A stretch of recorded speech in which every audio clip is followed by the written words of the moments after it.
Hey everyone, this is Pete, and welcome back to Atari ST A to Z, a series of short playthroughs of Atari ST games, some which I grew up with and some which are new to me.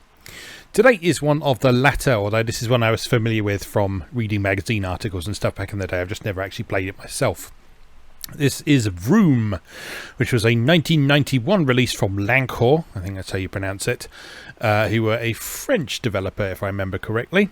And this was a very, very well regarded racing game back at the time of its original release for its smoothly animated graphics, its good frame rate, its nice combination of polygonal and sprite based graphics, and yeah, it was just a very good racing game. And I believe a few years after this initial home computer release, it got a port to Mega Drive by Lancor, and it was licensed by Domark, who also acquired the official Formula 1 license to go with it as well. So there's a game out there called F1 for Mega Drive, and I think they actually ported it back to home computers as well. But it's basically Vroom with the Formula 1 license. So, I say, I've not played this myself before, so I don't really know what to expect from it, or indeed how we get past this screen. Hello? Anyone? Yeah, we pressed the joystick button. That would have made sense, wouldn't it?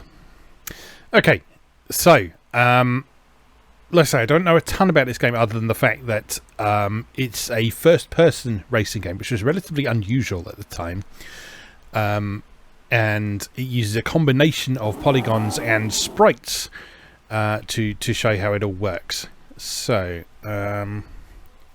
now interestingly, I think it's actually easiest to set up your the way the game works with the joystick, but then you actually play it with the mouse. So I'm going to put it on automatic transmission, arcade mode, and then just start, I guess. Let me see where we go from there. So mouse control is probably the way to go with this, because it has sort of analog controls, and those are a little bit easier to handle using the mouse, because the Atari ST didn't support analog joysticks until the STE had a couple of extra joystick ports. But during my time, during my time with the Atari STE, I don't think I ever encountered a game that supported analog controls. And so I'm not aware of anything that supports those extra joystick ports on the Atari ST. There may well have been something that used them a little bit later on in the more modern STE scene, but I certainly never came across anything back in the day. So anyway, as I say, we're using mouse controls here, so that allows you some actually very nicely precise control around these corners,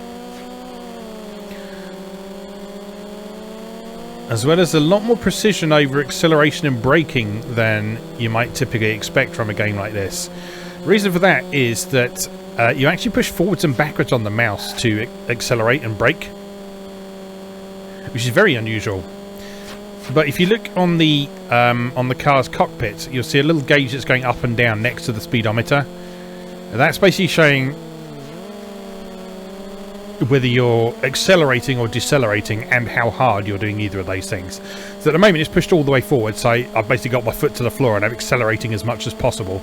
But if I want to slow down, I can pull it back just a little bit, which is the equivalent of going between easing off the accelerator slightly to actually applying the brake pedal. And that's really cool, because it means you don't have that sort of really digital braking that you have in some racing games from the period, where you are either slamming on the brakes or accelerating as hard as possible.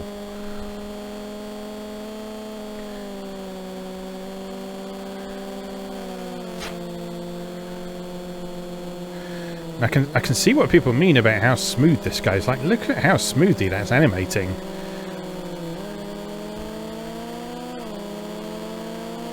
And like, you've got convincing scaling on the sprite-based objects, You got stuff like the cars obviously have a lot of different perspectives that they've been drawn at as well. So when you go down the side of one of them, you sort of see a bit of the side of the car. This is really impressive, actually.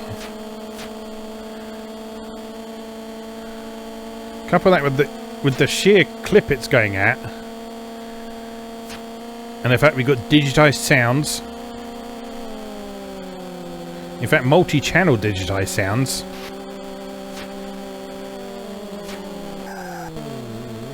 Yeah, I can see why this was a big hit back in the day.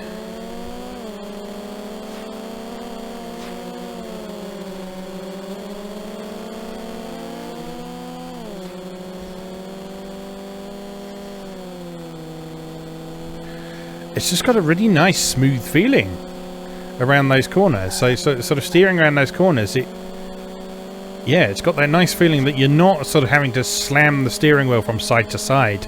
You can just steer a little bit.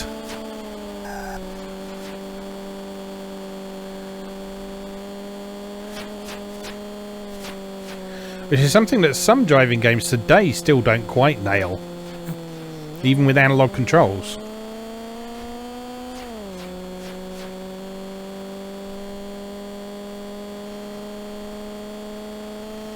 So yeah, kind of remarkable.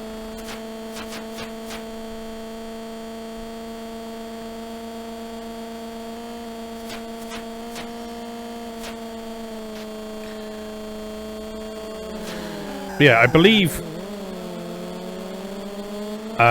this got some expansions as well. I think it got a multiplayer expansion as well as a whoopsie daisy, as well as a sort of track pack as well. I think.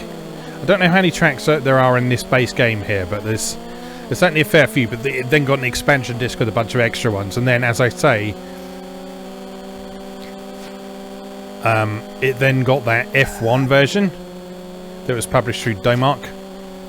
As I say, it's basically the same game, but with a Formula 1 license.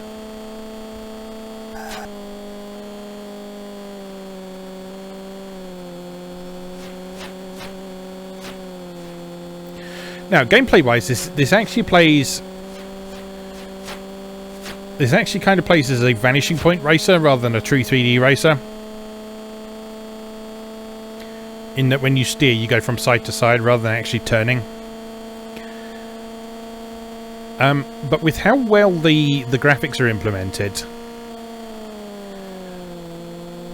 and how good the controls feel, it feels like a significant advancement from other vanishing point racers at the time. I think the first-person perspective definitely helps with that as well.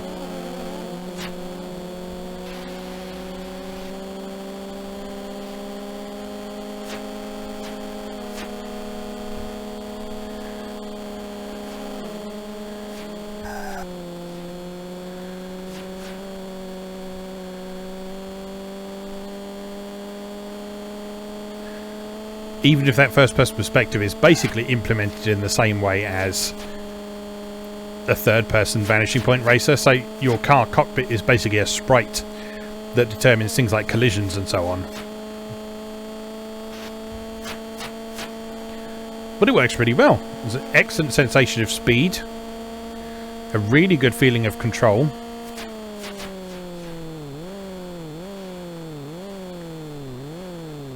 And just some really nice presentation. Yeah, I'm very impressed so far. Very impressed. Next circuit. Okay, so I guess we passed that one. So in the arcade mode, it looks like you have to pass a quota of cars before the end of the race. I guess all of those green cars are the ones we had to pass, and then the red ones were bonus ones, presumably. I don't have a manual to hand, so I can't check that for sure, but I'm assuming that's how it works. That's how most sort of arcade-style races tended to be implemented at the time. If you look at something like Super Monaco GP, which is quite a similar sort of game to this, that's how that works. Except in that case, it was each lap you had to make a certain amount of progress in order to qualify for the next stage.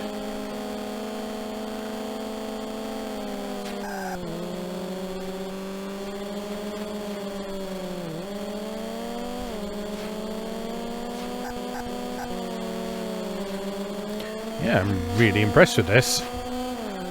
I would have loved this back in the day. I don't know why we never sort of played it. Well, I do. It's because the vast majority of ST games... Whoops! It's because the vast majority of ST games that we got were review copies that my brother or my dad were sent to cover for Page 6 magazine. And we didn't get a review copy of this. I think it was reviewed in Page 6 at some point, but we didn't review it, so that's sort of the main reason we didn't get a copy of it, because we actually didn't buy all that many of our own ST games, because we got so many of them for free. It sort of almost felt like we didn't really need to buy any more. Oh dear, whoops.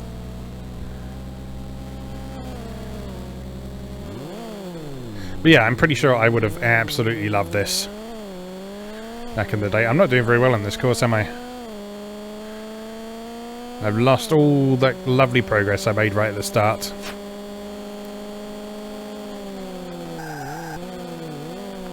Need to slow down a bit more for these corners, that's the problem. Make use of that lovely analog accelerator slash brake.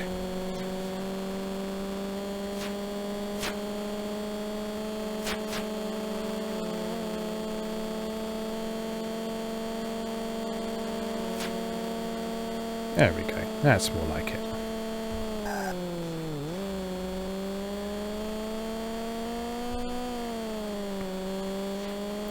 Should probably keep an eye on that mini-map while we're learning the course as well. Oh no! But don't keep an eye on the mini-map to the exclusion of looking at where you're going.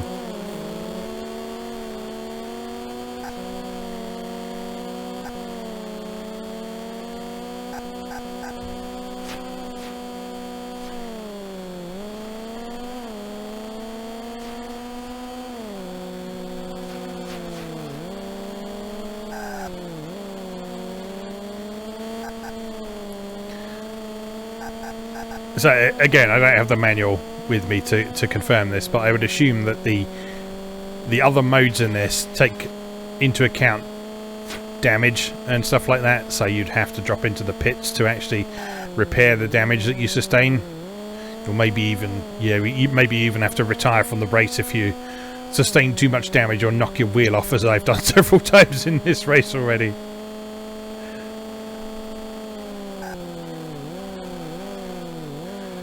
Look at that scaling. That's like proper smooth scaling rather than just sprites being drawn at several different sizes.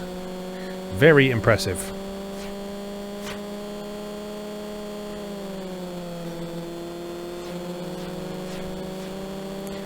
I would have been incredibly excited about that back in the day, because smooth scaling like that was something that I associated with arcade machines. Oh no! There was something that I associated with arcade machines and a little bit later consoles like the Super NES and the Atari Lynx.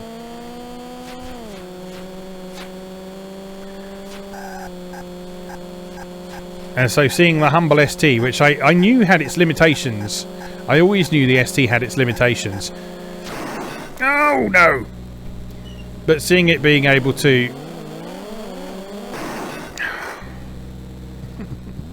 seeing it being able to pull off something like this would have made me very happy. Right, concentrate. Concentrate. You did so well in that first course, and you've been absolutely disastrous on this course, so let's sort it out.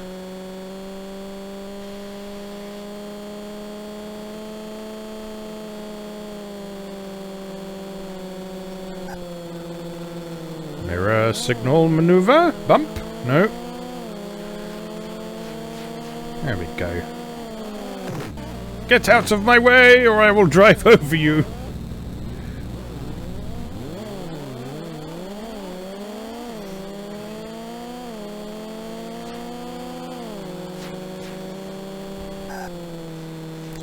Oh, the crashes in this are fun.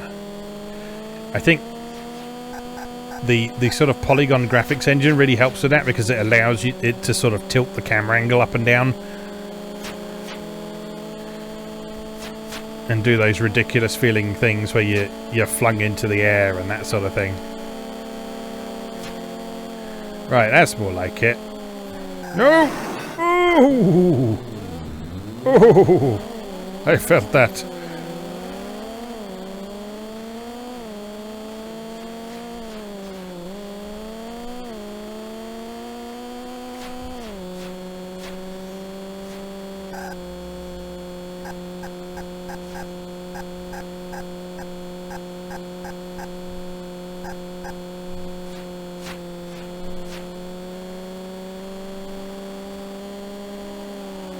No, careful! No!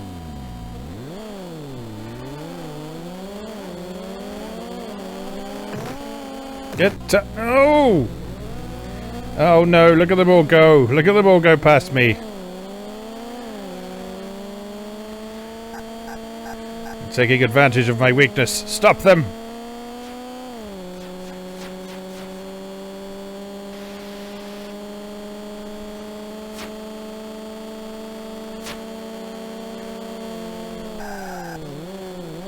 Right, I have absolutely got this. It's totally in the bag. It really is.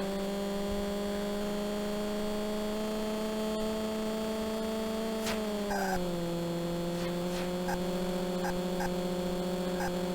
just carefully negotiate my way around these two who are blocking the entire road. Move. Get out of the way.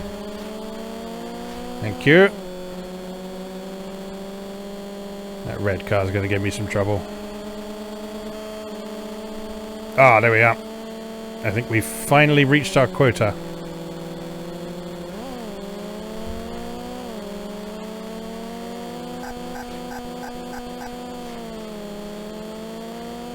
Assuming that is what that means.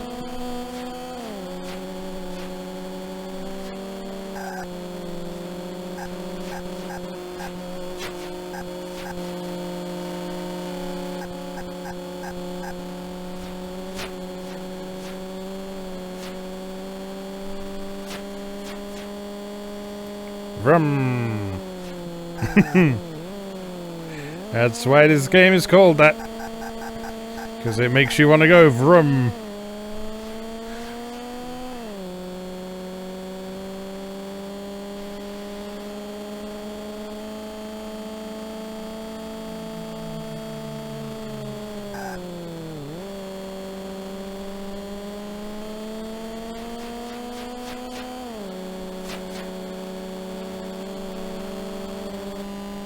See, the sounds in this are really effective. So, like, it even does things like the sound of trackside obstacles whizzing past you when you're close to them, but only when you're close to them.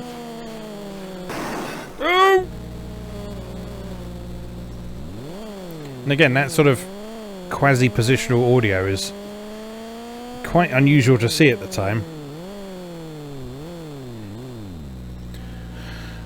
Alright, victory? Question mark? Next circuit. Alright, where are we going next?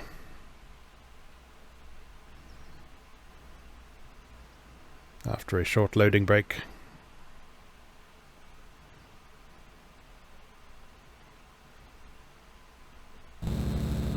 It's the Grand Prix of France, Castellet. Let's go!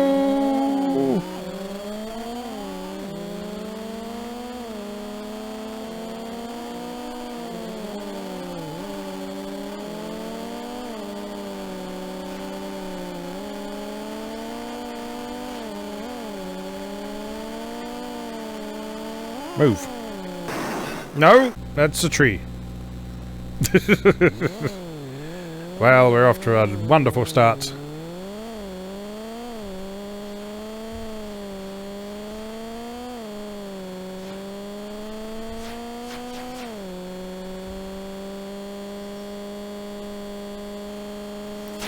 But if the previous race was anything to go by, we've got plenty of time to sort things out. Right, one down.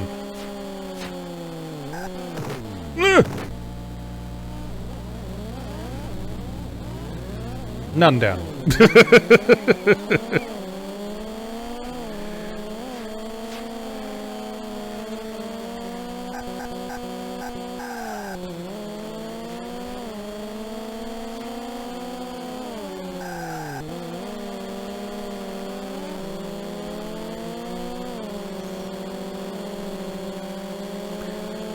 Actually, this course is quite a bit shorter than the previous one, so we have some work to do.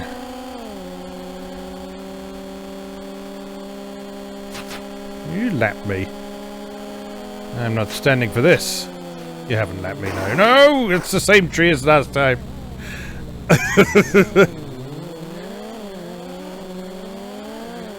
It's alright, I must have crashed in the most inconvenient place possible for the people behind me. Only one of them managed to get past.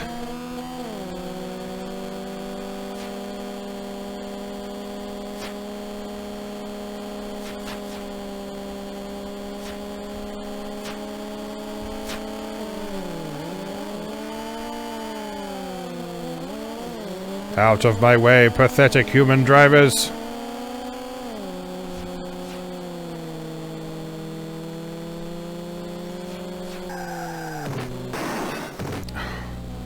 These trees, they are the bane of my life.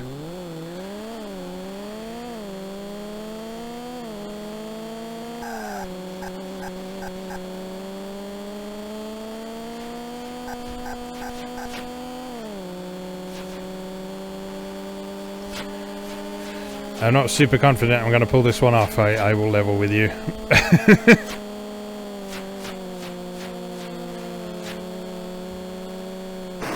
It's the same tree!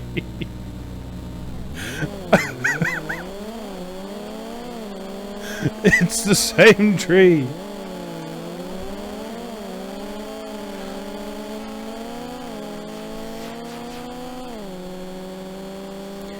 Right, I've managed to hold on to my position this time at least.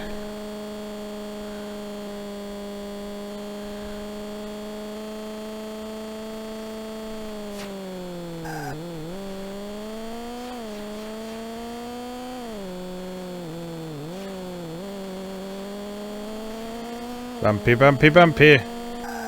Slow down! Ooh. Narrowly avoided a negative interaction with the tree there. Alright, we can do this.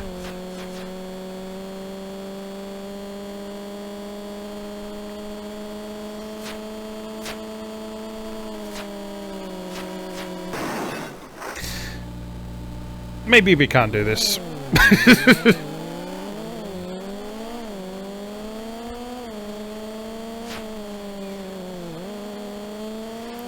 On the plus side, I think I missed the tree.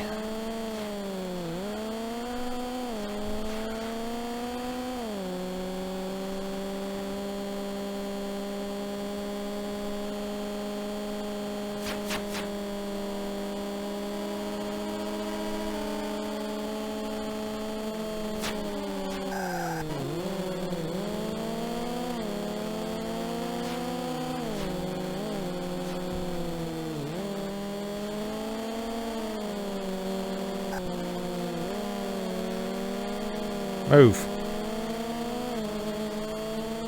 You're in my way.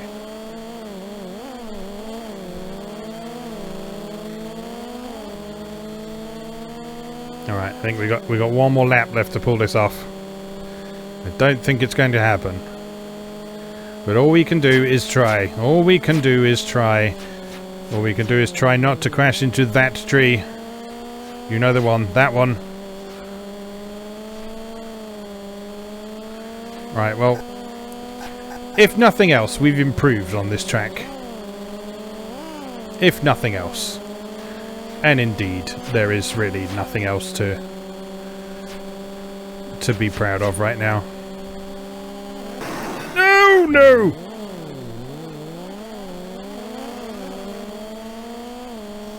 That was pretty nice. 3 cars at once. But I don't think it's enough somehow.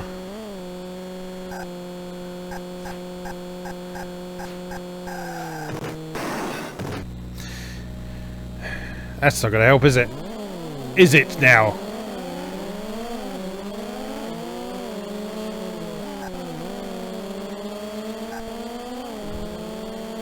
I think it's all over.